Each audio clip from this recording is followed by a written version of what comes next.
돌변한 폴란드의 태도가 갈수록 점입가경입니다. 친이유 성향의 정권교체 이후 연일 한국산 무기를 깎아내리거나 금융지원에 불만족을 드러냈던 폴란드가 또다시 태세를 전환한 것입니다. 이번에는 느리게 진행되고 있던 K2 전차의 2차 물량 협상이 갑작스럽게 급속도로 진전되고 있는데요. 그야말로 종잡을 수 없는 태도를 보여주고 있는 것이 지금의 폴란드 정부입니다. 폴란드는 전 세계 어떤 나라보다 군비 증강에 혈안이 되어 있는데요. 지금으로부터 약 10여 년 전 폴란드는 PL-01이란 이름의 스텔스 전차를 개발하겠다고 선언했었습니다. 하지만 그럴듯한 계획과는 달리 매년 실전 배치가 늦어지더니 2년 전부터는 아예 어떤 소식도 들려오고 있지 않은 상황입니다. 그리고 한때 동유럽의 전차 강국을 꿈꿨던 폴란드의 현실은 하루하루 녹슬어가는 구식 전차들만 남고 있는 실정인데요. 한국을 비롯해 독일, 미국 등의 군사 강국에서 신형 전차를 도입하고 있지만 푸틴의 위협 속에서 갈수록 불안해지는 폴란드의 국가안보는 하염없이 해외 전차만을 기다리기엔 시간이 없었습니다. 결국 우월한 성능에 저렴한 가격과 빠른 생산 속도를 모두 갖춘 대한민국 전차에 다시 손을 내밀었는데요. 그래서 준비했습니다. 오늘은 폴란드의 K2 전차 1000대 생산 소식과 한국산 무기에 대한 태도 변화를 알려드리겠습니다. 여러분의 구독과 좋아요가 꺼리튜브 운영에 많은 힘이 됩니다.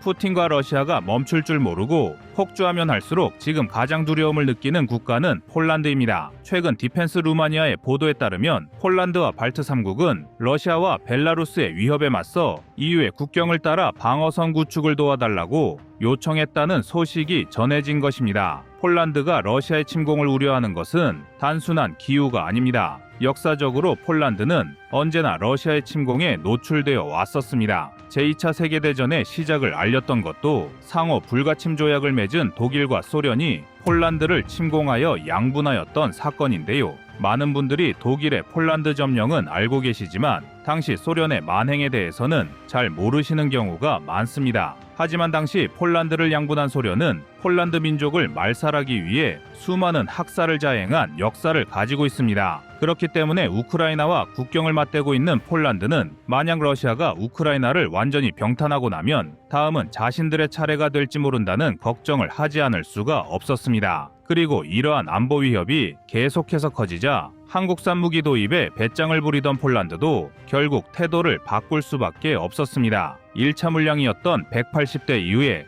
2차 물량이었던 800대 이상의 K2 전차도 2년 이내에 폴란드 현지에서 생산이 가능하도록 계약을 조속히 마무리하려는 시도가 유럽 현지 매체를 통해 보도된 것입니다. 폴란드는 해외에서 도입하는 군장비와 물자에 대해 최소한 50%를 폴란드 국내에서 생산해야 하는 정책을 가지고 있습니다. 따라서 현재 납품하고 있는 1차 물량 이외에 대다수 비중을 차지하는 2차 계약 물량은 폴란드 현지에서 생산하는 것이 필수적인 상황입니다. 하지만 폴란드는 친유 성향의 정권이 들어선 이래 2차 계약의 진행이 더디게 흘러갔는데요. EU와의 관계 회복을 위해 유럽산 무기 구매를 고려하겠다며 한국과의 추가 방산 계약에 소극적인 모습을 보이던 폴란드였지만 다가오는 안보 위협 속에서 뒤늦게 다시 한국과의 협력을 강화하려 하는 것입니다. 폴란드가 다급히 다시 한국산 전차에 관심을 보이는 것은 크게 두 가지 이유가 있습니다. 먼저 첫 번째는 루마니아가 한국산 무기 도입에 적극적인 관심을 드러내고 있기 때문입니다. 루마니아는 얼마 전 한국과 K9 자주포 53문, K10 장갑차 36대의 도입 계약을 체결하였습니다. 그리고 이를 시작으로 K2 전차와 레드백 장갑체도 적극적인 관심을 표명하는 곳이 루마니아입니다. 현재 루마니아가 필요로 하는 전차 수량은 최소 300대 분량이며 한국 방산업체는 이보다 더 많은 최대 500대의 계약까지 전망하고 있는 등 K2의 루마니아 진출이 점차 가시화되고 있는데 이것이 오히려 폴란드에게는 위기감을 불러일으킨 것입니다. 만약 루마니아가 K2 전차 계약을 체결할 경우 우선 납품 대상이 루마니아로 변할 수 있는데요. 이는 곧 폴란드 현지의 생산 설비를 구축하고 본격적인 K2 전차를 생산하는 시점이 지금 계획보다 늦춰질 수 있다는 것을 의미합니다. 당장 러시아와 우크라이나의 판세가 어떻게 변할지 모르는 시점에서 전차 도입이 늦어지면서 발생할 전력 공백이 폴란드에게는 매우 불안하게 다가올 수밖에 없는 상황입니다. 그렇다고 K2 전차의 대안을 구할 수 있는 것도 아닌데요. 현재 자유진영의 국가 중에서 우월한 성능을 자랑하는 것은 한국의 K2, 독일의 레오파르트, 미국의 에이브람스 정도를 손꼽을 수 있습니다. 하지만 레오파르트와 에이브람스는 K2 전차보다 두세 배 이상의 비싼 가격과 느린 생산 속도를 가지고 있습니다. 폴란드에서 K2 전차의 대안으로 독일과 미국제 전차를 구매하고 싶어도 한정된 예산으로는 수백 대를 도입하기도 어려울 뿐만 아니라 언제 자신들에게 전차가 인도될지도 알 수가 없는 상황입니다. 심지어 독일은 자국에 배치할 18대의 레오파르트를 생산하는 것도 무려 3년의 시간이 필요할 정도로 생산 속도가 느린데 폴란드의 안보 상황은 이걸 기다릴 수가 없는 것입니다. 마땅한 대안을 찾기 어려운 상황에서 루마니아 등의 주변 국가보다 K2 전차의 납품 우선순위가 밀리게 될지도 모르는 상황이 폴란드의 태도 변화를 불러온 것입니다. 두 번째 이유는 한국과의 협력이 단순한 K2 전차 1000대의 수량으로 끝나는 것이 아니라는 점입니다. 폴란드가 K2 전차를 도입하는 과정에서 한국은 폴란드가 요구하는 현지 조건에 맞춰 다양한 성능 개량과 현지 생산 지원을 아끼지 않고 투입하는 중입니다. 대표적인 예시가 드론 방어인데요. 독일과 미국이 자랑했던 전차들이 러시아의 드론 공격에 쉽게 파괴가 되자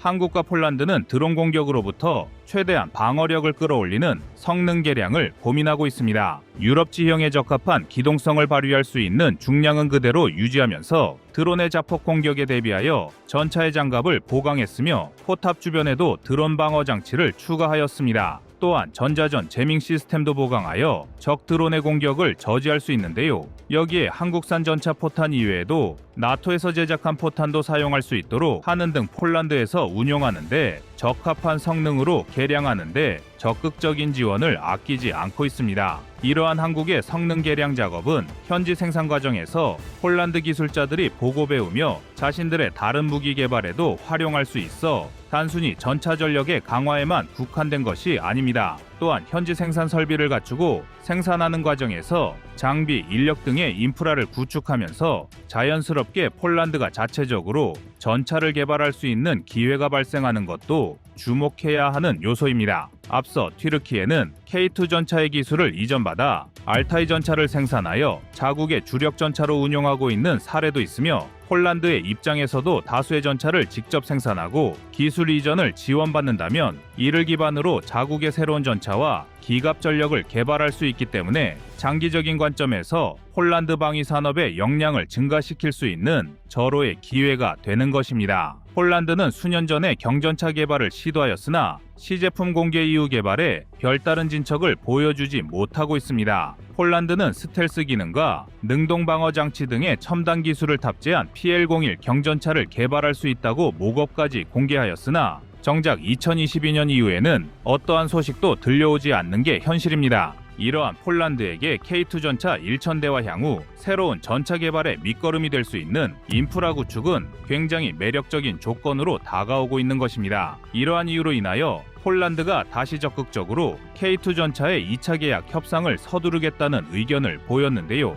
1차 계약 물량인 180대의 K2 전차가 2025년까지 모두 납품될 것으로 보이는 현 시점에서 폴란드가 과거의 태도를 버리고 제대로 된 협상 테이블을 구축하여 현명한 판단을 내려야 할 것입니다. 불과 몇 개월 전까지만 해도 러시아의 패전으로 마무리될 것 같았던 러시아 우크라이나 전쟁은 북으로의 긴밀한 군사협력 아래 새로운 국면을 맞고 있습니다. 그리고 이러한 국제정세의 변화 속에서 러시아의 다음 목표 1순위가 될 폴란드는 뒤늦게나마 정신을 차리고 다시 한국과의 협력을 원하고 있는데요. 국제사회의 안보 위기 속에서 대한민국의 방산무기가 가진 성능이 뛰어나다는 것이 다시 한번 입증된 것입니다. 여러분들의 생각은 어떠신가요? 이상 꺼리튜브였습니다.